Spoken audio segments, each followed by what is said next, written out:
The simple answer is because if it were to become solvable, you wouldn't have a franchise anymore. But that's the cynical answer. It's also not very interesting or nuanced. What's up, everybody? It's your boy Toxic Boyo, and I kind of want to have a conversation that I began about 8 years ago, way back in the early days of this channel when I was recording and editing everything on a Samsung Galaxy S8, and that is kind of the state of Five Nights at Freddy's as a franchise as it comes to lore and how solvability and, you know, theory crafting has kind of taken over the concept of the horror franchise as a whole. And the funny thing about that is that I felt that way back in 2018 when there were 5 games. So, no, there were 6 games by then, because I don't even know if I did that before or after Ultimate Custom Night came out. There may have been 7 games. But here we are, 8 years later, and I still feel much the same way. And you may be wondering why I'm talking about this now. Well, recently, as I'm recording this, last week, Poppy Playtime Chapter 5 came out, and a lot of people in the content creation space have been less than pleased with it, because it's become clear that the franchise has gone the way of greed and milking the franchise, trying to get every last drop they can. I mean, they've charged you about $100 for these chapters by now, and it's just cliffhanger after cliffhanger after cliffhanger. More characters, more lore, more merchandise. They still want to make their movie. You know, and we've seen this with other mascot horror games, like Hello Neighbor, how they were desperate to get MatPat to do a video about them because lore is what attracts players, especially young players these days. Same thing with Bendy, same thing with Ban, same thing with Baldi. But Baldi is actually the only good game that we're going to be talking about here today. And what it all comes down to is that obviously the more content you can make, the more money you can make. And you create pathways for more content by leaving a million questions that can be answered or not answered, or if you're going to answer them, they can be answered any sort of different way. And you generate online discussion by posing those questions as frequently as possible. And there is no greater example of this than Five Nights at Freddy's, so let's talk about that. Now, we've known for a long time that Scott likes to use the new game or the current game to clear up questions or misconceptions from the previous game. He said as much in a Steam community post over like a decade ago, but the problem is, in doing so, he poses infinitely more questions at the exact same time.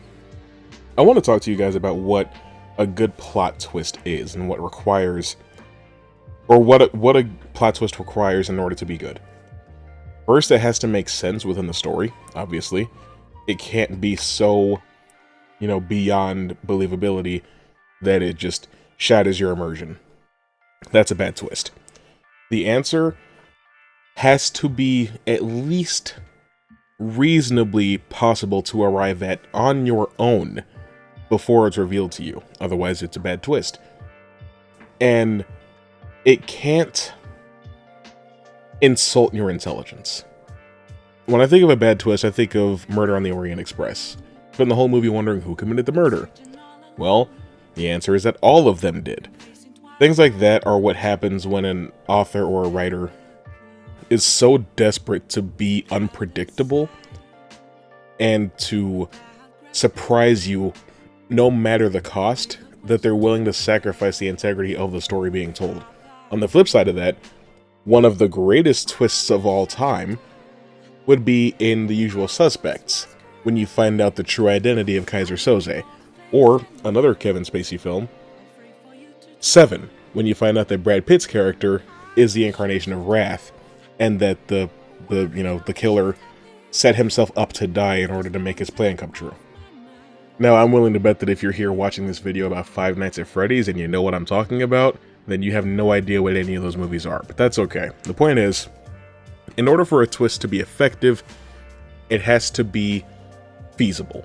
It has to have enough clues put there for you to be like, okay, I can see that. And then when you go back and watch the film again, or play the game again, or read the story again, you could see the building blocks that were laid. Pardon the interruption, it's your boy Toxic Boyo, and I wanted to take a brief moment to let you know about the Toxic Touch Productions Patreon. I'm not currently monetized on YouTube, but I still want to bring you the best content that I possibly can. I want to make those videos that you love, and I want them to be the best that they can be. But I need a little help. That's where you guys come in. If you want to support me directly, you can head on over to patreon.com/ToxicTouchProductions or click the link in the description or the pinned comment. For even just $5 a month, you can get your name included in the credits at the end of the video, gain access to exclusive channels on the Discord, and you get specialized merch at no extra cost. It only gets better as the tiers go higher. Go check it out. Thanks for listening and thanks for supporting my dreams. Now let's get back to the video. So let's talk about how Five Nights at Freddy's approaches this. The first game is very light on lore.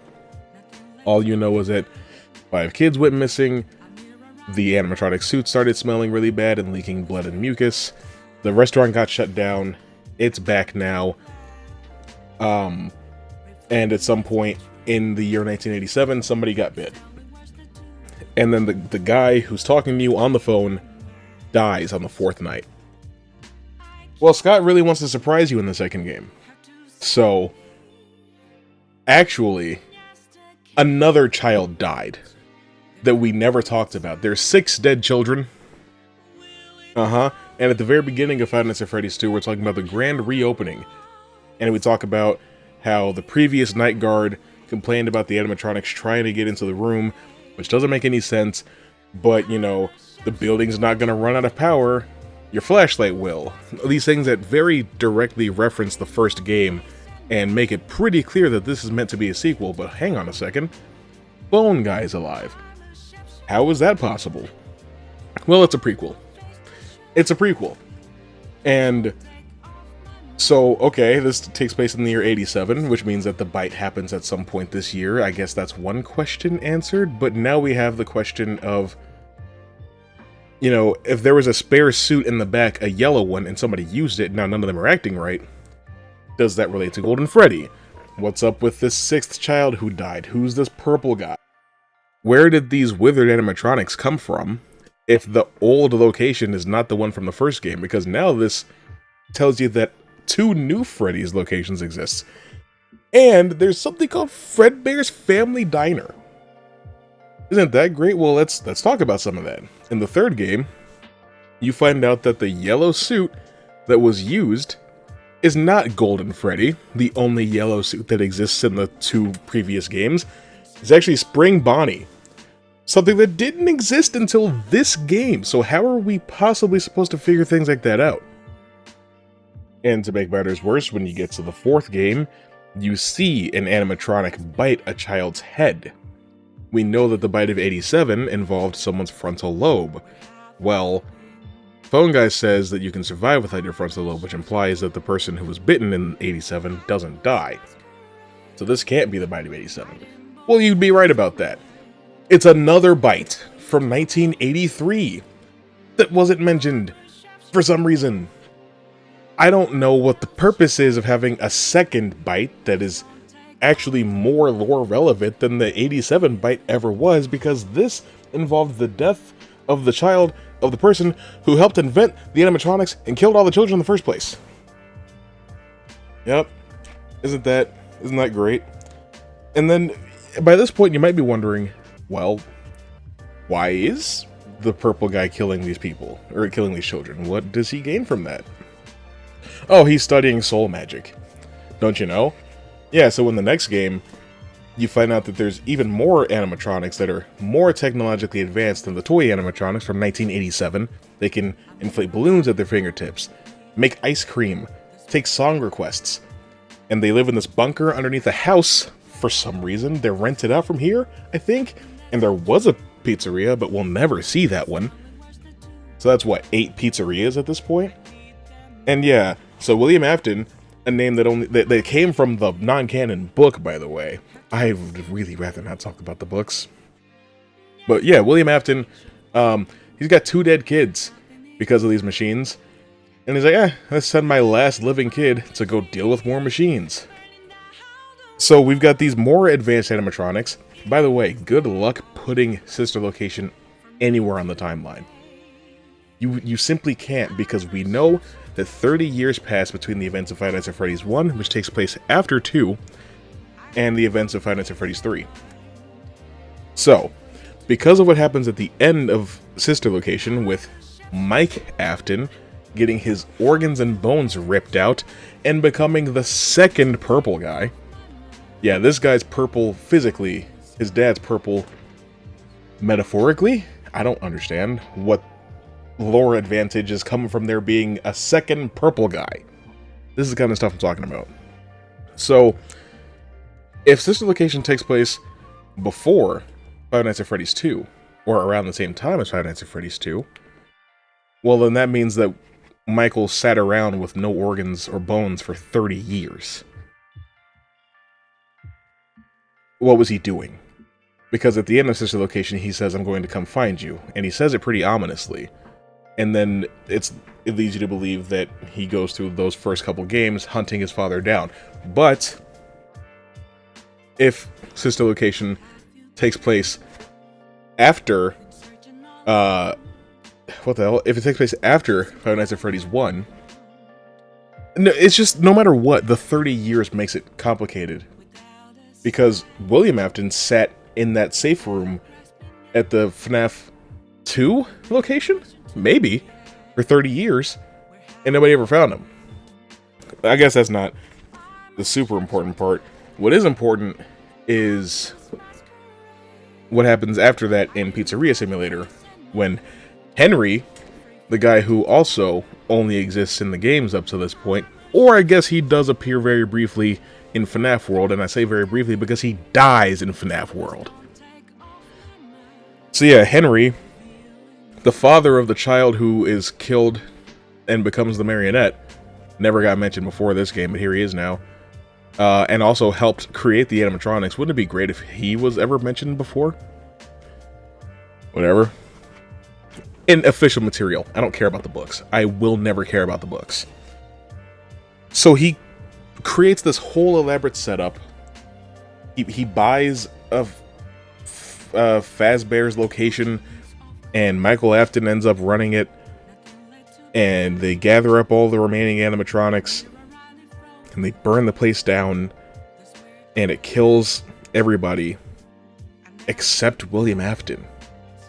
But he does die, because Ultimate Custom Night seems to be William Afton in hell, or in purgatory of some kind, being tortured by Golden Freddy unto eternity. All of the signs point to that. Okay, cool. It's over. By the way, it should have been over in the third game, because we helped all the souls find peace. Unless you want to tell me that Golden Freddy grabbed all the souls back up and said, "Nope, you're not moving on until I move on." Sorry about what's happening to my voice right now. I think I'm getting sick. You guys aren't moving on until I move on, and I'm not moving on until I'm ready to do so.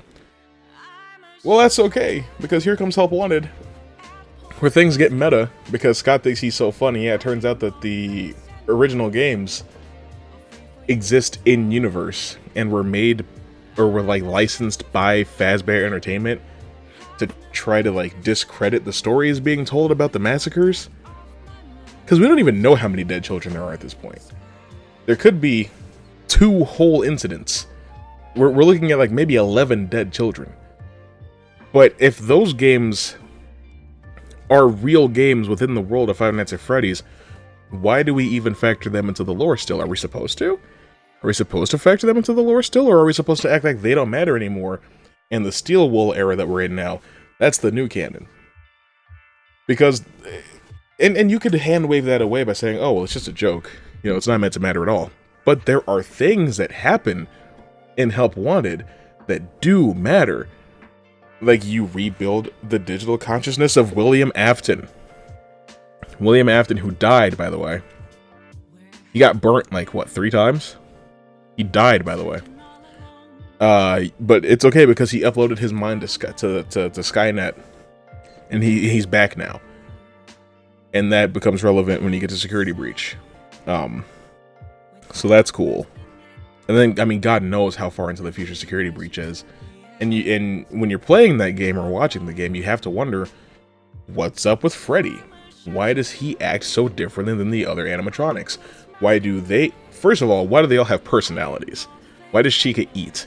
Why is Roxy insecure? Why is Monty egotistical? But then why is Freddy benevolent? None of it makes a lick of sense. And then, oh, here's Afton again, but don't worry, because that ending isn't the canon ending, even though it's the only one that's like fully animated with full motion video. All the other ones are just graphic novels. This is where all the budget went, but that's not the real ending. That's great. But to this day, the only sequel that we have to Security Breach is Ruin. And it's like, yeah, here's the Mimic. Oh, you don't know the Mimic? You weren't reading the books? The goddamn books. Scott said a long time ago that the books weren't specifically canon, but they did introduce ideas to help contextualize the games. Such as Remnant. Yeah, when I said Soul Juice earlier, that's what that is. In Sister Location, when Michael gets his insides ripped out by the scooper, the purpose of the scooper is to extract soul juice from machines. So if William Afton was doing that kind of research before getting spring-locked, is that the reason he was killing the children? Was he trying to discover a way to bring his children back? Does he care about his children? He doesn't seem to, since he sent Michael into this pit of hell. And that's another reason that it's hard to put this game on the timeline. When would William have sent his son down there? Did he tell him, hey, go check out what's going on in the basement, and then get spring-locked? Because if so, what took 30 years? The ending of the Custom Night scenario where Michael's talking and you find out that he is the son of Springtrap, it seems to line up with Springtrap's return. So I think it's meant to signify that those 30 years line up. So what could have possibly taken so long? But yeah, not only do we have Remnant, we also have like illusion discs. Yeah, so that's like a plausible explanation for why the Nightmare animatronics look like that, but that's not the only plausible explanation for why the Nightmare animatronics look like that. There's also Nightmare gas. If you're just playing the games, you're missing out on all of this stuff, but then boom, here it is, it's relevant. Like the Mimic. Yeah, remember Tiger Rock? That was from the Pizzaplex, Tiger Rock. Yeah, that's the new main villain of the franchise. But not only is it the new main villain of the franchise, it's actually been around this entire time. Yeah, because the lore wasn't complicated enough, we're actually going to go way back in time to the 1970s. And yeah, this guy named Edwin Murray is actually the guy who created Chica and Roxy and damn near everything that Henry and William got famous for creating. How does that enrich the story? How does that make the plot or the lore more interesting? Oh, they ripped off the ideas. How are we finding that out after 11 years? Why does that matter? What does that change? I'll tell you what it changes. Absolutely nothing. But yeah, he had a son. The son is dead. He had a wife. The wife is dead. Sounds like William Afton. And he made a machine that mimics human behavior, including violence. Where'd he go after the 70s? Well, he's under the Pizzaplex. But you know what else is under the Pizzaplex? The Fnaf 6 location.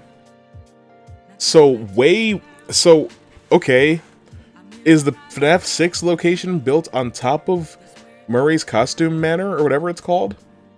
And then the Pizzaplex is built on top of that? Because first of all, how is Fazbear Entertainment still around? I don't care how much they tried to rehab their reputation. True Crime YouTube would have never let them come back. Everybody would know about their dirty laundry. So I don't understand how not only they're still alive, but they're liquid enough to build a mega mall. But they don't seem to be too liquid because they built it on top of a sinkhole, because somehow the FNAF 6 location burnt into the ground. So I guess the Mimic has like an infinite battery because it's been operational since the 1970s. Because, I mean, I have to assume that security breach takes place in the future from now, like in the 2030s or something like that. But we don't know, because in the 1980s, they had facial recognition software and could inflate balloons at their fingertips. So how am I supposed to guess when this is taking place based on the technology that we're looking at? There's no rhyme or reason. I say all of that to say that this franchise is taking you for a fool. And it always has been. How many game theory specifically made by MatPat videos are there where he's like, the final timeline, I finally solved, or we finally know? There's hundreds of videos like that on this platform. And they all say different things. Because the point is not for you to understand everything. Scott could have very easily explained what was in the box in terms that make sense. It's the pieces put together, but would the fans accept it that way? Just say you didn't know. Or say that you had an answer, but you don't think it would fly anymore. Just tell the truth. Tell the truth that if you were to just lay out all the cards and tell us what the actual timeline is, without releasing 85 books and 24 spin-offs and a kart racer that I'm sure is going to be lore relevant, like it's Kingdom Hearts for some reason, just tell us what it is. I mean, we have movies now. There's 2 movies now. And even they only serve to complicate the lore even more. Because at the end of the day, that's the currency. Your confusion is what funds this franchise. Your eagerness to have the answers, but the answers come at a cost. How many concrete, absolute facts do we really have in the Five Nights at Freddy's timeline versus things that we speculate on and largely agree upon? And then compare that to how many things that we just don't know anything about. Because what's to stop Steel Wool from releasing a game where we find out that Edwin Murray didn't actually create the Mimic and he stole the designs from Smitty Werben Jaegerman Jensen? How deep does this rabbit hole go? And underneath Murray's costume manor is actually the very first Fredbear's Family Diner. Yeah. I mean, Christ's sake. Anyway, that's just, I mean, those are just my very unorganized thoughts on Five Nights at Freddy's as a franchise. I think that, you know, I mean, I've grown up playing Silent Hill and Resident Evil, and Silent Hill's a franchise where a lot of things are left open to interpretation. It's kind of like the eye of the beholder thing. Resident Evil, you have to read a lot of documents that are in the game in order to understand exactly what's going on. But those things are absolute. If you watch 10 different videos explaining the entire lore of Resident Evil to get you ready for Requiem, they're going to say the same things. And those events will take place in the same year. It's not going to vary drastically. You're not going to have other people in the Resident Evil YouTube space reacting to those videos and being like, that's not right. Because we have the information. And this is a franchise that's 30 years old. You know? Five Nights at Freddy's has been around for 1/3 of that. And it seems like it has almost as many games, but and it may even have more appeal in today's climate, but it doesn't. Resident Evil continues to find success and appeal because the games are fun and exciting to play, and you're ready to see your favorite character again, and you want to know what happens next. The reason that you're excited for the next Five Nights at Freddy's game is so that you can understand what happened last time. I want to say that I don't think that's sustainable, but it seems to be. They've been doing it for a long-ass time. We're hopping between prequels and sequels, and we're putting decades worth of time skips in between these games. Another thing is that William sitting in that safe room for 30 years means that Henry was just doing what for 30 years? Was he trying to find his daughter? What was he up to? You know? When did he become aware that his daughter was in the marionette? How long did it take him to build Lefty? Why did he kill himself? Is Charlotte at peace? Is Cassidy at peace? What's the crying child's name? Why don't we have a name for the crying child after 11 years of just calling him the crying child? Well, we call him Evan. Yeah, but that's not quite right, is it? And even people that will tell you that his name is Evan are like, it was kind of the best we could do. Whatever. Midnight Motorist is still unsolved, despite the fact that it should be straightforward and relatively simple. But if that's William Afton, why is he orange? I don't know. I just... this is the type of stuff that is why I left the franchise way back when Pizza Sim came out. That was the first one I just didn't play. No, Fnaf World was the first one I didn't play. But yeah, I mean, ironically enough, the ones that were free were the ones that I skipped. And I tried to play Security Breach for like 20 minutes when it was free on PlayStation a couple years ago.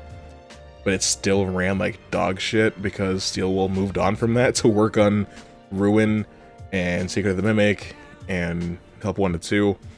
They didn't have any time to get Security Breach to a playable state. So, they didn't. I don't know. I mean, at the end of the day, this changes nothing. And I know that I'm playing with fire, challenging the Five Nights at Freddy's fan base, because you guys have your minds made up. You're going to play and or watch Markiplier play the next game, because there will be another game. Probably going to be a big game this year, other than five laps at Freddy's. And we're going to keep doing this, and maybe in 8 more years, I'll have more to say. But for now, who's your favorite animatronic? I'm still a fan of Foxy from the first game. He's probably my favorite. I like him in the second game too. He looks mostly the same. His head shape's a little different, and his eye patch is up. But yeah, I'm a big fan of Foxy. Just regular Foxy the Pirate. And I miss him. I would like to see him again. Anyway, that's all I got for you. I'll see you later.